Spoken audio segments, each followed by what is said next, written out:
Hello दोस्तों, आज की इस कहानी में आपका स्वागत है। मेरा नाम दिव्या है और मैं पंजाब में रहती हूँ। मेरी नीली नीली आंखें सुंदर बहे और गुलाबी होठ कमर के नीचे तक लहराते काले घने और गुलाबे बाल हैं। 5-6 फीट की हाइट है और मेरे कोमल शरीर पर जगह जगह पर एक से बढ़कर एक प्राकृतिक सुंदरता उभरी हुई है। और मेरे इस के उतार चढ़ाव को देखकर कोई भी मर्द या लड़का अपने ख्यालों में पूरी तरह से खो जाएगा। मेरी शादी को 5 साल हो गए हैं। मेरे पति एक व्यापारी हैं।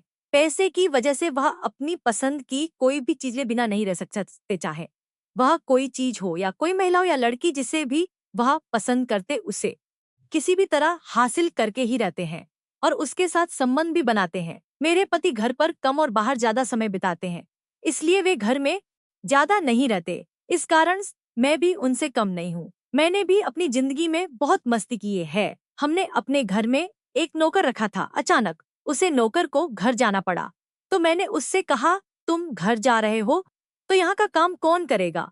उसने कहा, मालकिन आप चिंता मत कीजिए, मैंने अपने बेटे को बुला लिया है और वो मेरी जगह काम करेगा।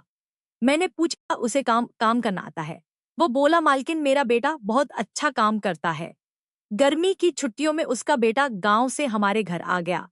अब वही लड़का घर की साफ सफाई, झाड़ू लगाना, बर्तन धोना या कोई भी दूसरा काम करता। हमारे घर में खाने पीने का अच्छा इंतजाम था, किसी पर कोई रोक टोक नहीं थी। खाली समय में वह अक्सर हॉल में बैठकर टीवी देखता। एक दिन मुझे एक पार्टी में जाना था। रात में मैं पार्टी से बहुत देर से वापस आई और उस रात मैंने बहुत शराब पी ली थी, इसलिए सुबह देर तक सोती रही। मैं करीब 2:00 बजे उठी। उस समय कमरे के पर्दे अभी भी बंद थे, जिससे मुझे अभी भी रात जैसा अंधेरा लग रहा था। मैं थोड़ी देर और सोई, फिर उठकर बैठ गई। मैंने नौकर को आवाज लगाई और उसे बुलाकर चाय लाने के लिए कहा। फिर मैंने रिमोट उठाया और टीवी चालू किया। रात को सोते समय मैं अक्सर शर्ट और पजामा पहनती हूँ। मैं कभी कभी लोअर भी पहन लेती हूँ। मैं बाथरूम में जाकर हाथ और मुंह धोकर वापस आई और बिस्तर पर लेट गई। तभी वो नौकर चाय की ट्रे लेकर मेरे कमरे में आया और ट्रे लेकर मेरे के पास खड़ा हो गया। वो मेरी तरफ एकटक देख रहा था। मुझे लगा कि अब लड़का बड़ा हो गया है, इसलिए उसे किसी औरत की तरफ देखने का मन करता होगा, लेकिन मैंने उसकी तरफ ध्यान नहीं दिया। वो देख रहा है तो देखने दो, मेरा क्या कर लेगा। फिर मैं चाय पीने लगी, लेकिन वो मेरे पास खड़ा ही रहा। मैंने उससे पूछा, क्या हुआ, तुम्हें कुछ कहना है? उसने कहा, नहीं। मैंने कहा, तो फिर यहाँ क्या कर रहे हो? फिर वो तुरंत चल गया। कुछ देर बाद मुझे लगा कि मुझे उसके साथ ऐसा बर्ताव नहीं करना चाहिए था। मैं उसके बारे में सोचने लगी, उसे बुरा तो नहीं लगा होगा। मैं चाय लेकर बिस्तर पर लेट गई और रात की पार्टी याद करने लगी। पहले मैं सीधी लेटी, फिर उल्टी होकर लेट गई। मैं अपने ही ख्यालों में खोई हुई थी। तभी उसने फिर से दरवाजा खोला और अंदर आ गया, चाय का कप उठाकर। उसने मेरी ओर देखा। वो बस मेरी तरफ ही देख रहा था। उसके मन में क्या चल रहा था यह मुझे मालूम था। मैं भी उसकी ओर देखी और इस बार उसकी हालत मुझे पहले से भी ज्यादा अजीब लगी। उसे थोड़ी शर्म आ रही थी, लेकिन फिर भी वह चोरी चुपके मुझे देख रहा था। मैं ऐसे लेटी थी कि मेरा शरीर दिख रहा था। मैं भी जानबूझकर उसे अपना शरीर दिखा रही थी, क्योंकि मैं अपने पति से बहुत दिखा रही थी। मेरा पति हमेशा किसी न किसी लड़की के साथ होता था, इसलिए मैंने उसे सोचा कि इस नौकर को अपने जाल में फंसा लूं। फिर मैंने उसे जानबूझकर अपने कमरे की सफाई करने को कहा। उसने कहा, मालकिन मैंने पहले ही सफाई कर दी है। मैंने उसे चिढ़ते हुए कहा, क्या तुम सच में सफाई कर दिए हो? मैंने मजे लेते हुए कहा, तुमने सफाई कहाँ की है? यहाँ इतनी धूल दिख रही है, वापस जाओ और फिर से सफाई करो, फिर आओ। और कुछ देर बाद सफाई का सामान लेकर वापस आया और कमरे का फर्नीचर साफ साफ करने लगा। मैं टीवी देख रही थी, लेकिन मेरा पूरा ध्यान उसी की तरफ था। मैं यह जानना चाहती थी कि उसके मन में क्या चल रहा है, वो मेरी तरफ क्यों देख रहा है। मैंने उससे पूछा, तुम गांव में क्या करते हो? उसने कहा, मैं गांव में बच्चों को पढ़ाता हूँ। फिर मैंने पूछा, क्या तुम सिर्फ पढ़ाई करते हो या कुछ और भी कराते हो? उसने जवाब दिया, मैं शाम को खड़े जाता हूँ। मैं हंसी और उससे बोली, तो तुम पहलवान हो? फिर मैं मजाक में बोली, तुम्हारे को देखकर तो नहीं लगता कि तुम पहलवान हो। उसने कहा, कुश्ती।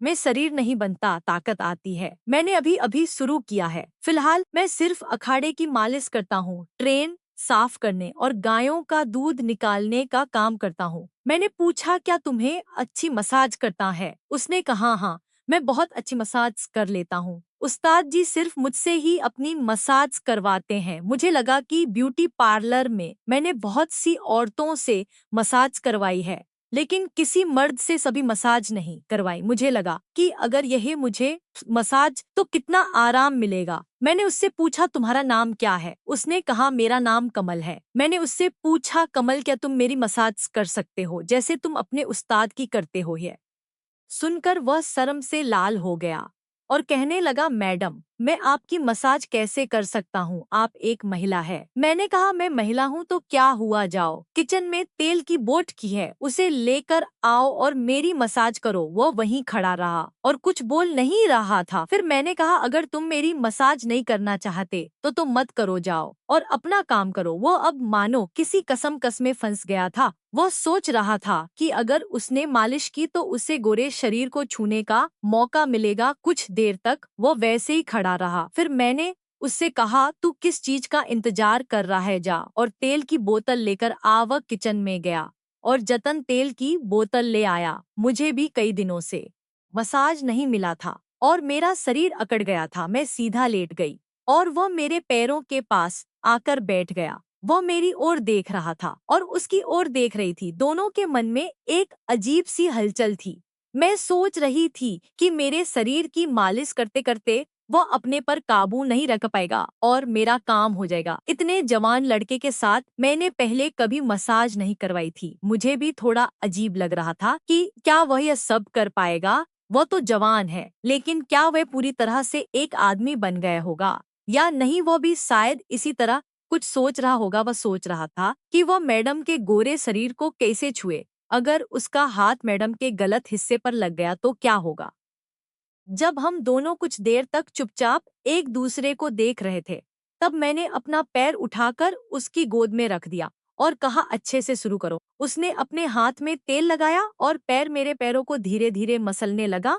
मैंने उससे पूछा, क्या तुम अपने उस्ताद की भी ऐसे ही में मसाज करते हो? उसने कहा, नहीं, उनका शरीर लोहे की तरह सख्त है, मैं उनके शरीर को बहुत जोर से मसल होता हूँ। मैंने कहा, तो फिर तुम मेरे पैरों को इतनी हल्के से क्यों मसल रहे हो?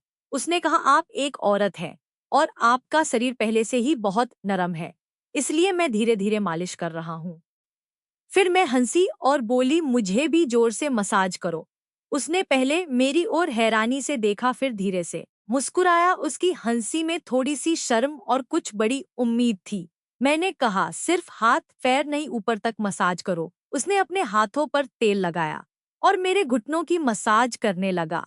ऐसा लगा मानो उसके हाथों में जादू हो। मेरे पैरों में बिजली सी दौड़ गई। उसे भी शायद ये महसूस हुआ होगा। फिर मैंने अपना दूसरा पैर उसके सामने रख दिया। उसने वहां भी घुटनों तक तेल लगाया। फिर मैंने उससे कहा, क्या तुम बस घुटनों तक ही तेल लगाओगे, आगे नहीं जाओगे? फिर उसने अपने हाथों पर तेल लगाया और मेरी जंघों की मालिश करने लगा। जैसे ही वो मेरी जांघ की मालिश करता है, उसके हाथ मेरे संवेदनशील हिस्सों को भी छू रहे थे। जब उसने उन हिस्सों को मसाज करना शुरू किया तो उसके कांपते हाथ मुझे साफ महसूस हो रहे थे। वो बहुत डरते हुए ऊपर की ओर बढ़ रहा था। मैंने उसका हाथ पकड़कर अपनी कमर पर रख दिया और कहा, यहाँ तक मेरी मसाज करो। वो मेरी कमर की मसाज करने लगा। उस समय मुझे ऐसा लग रहा था जैसे मैं 7वें आसमान पर पहुंच गई हूँ। अब मसाज करते हुए 1 घंटे से ज्यादा समय बीत चुका था। फिर उसने मुझसे कहा, क्या मैं आपको एक बात कहूँ, अगर आपको बुरा ना लगे तो? मैंने कहा, बोलो। तो उसने कहा, मैडम, आप बहुत सुंदर लगती हैं। मुझे लगता है कि आपको मेरे साथ खेलना चाहिए। मैंने कहा, देर किस बात की है, चलो शुरू करते हैं। उसने भी देर ना करते हुए शुरुआत कर दी। तो दोस्तों, उस दिन कमल ने मुझे बहुत अच्छी मसाज दी और मुझे बहुत मजा आया।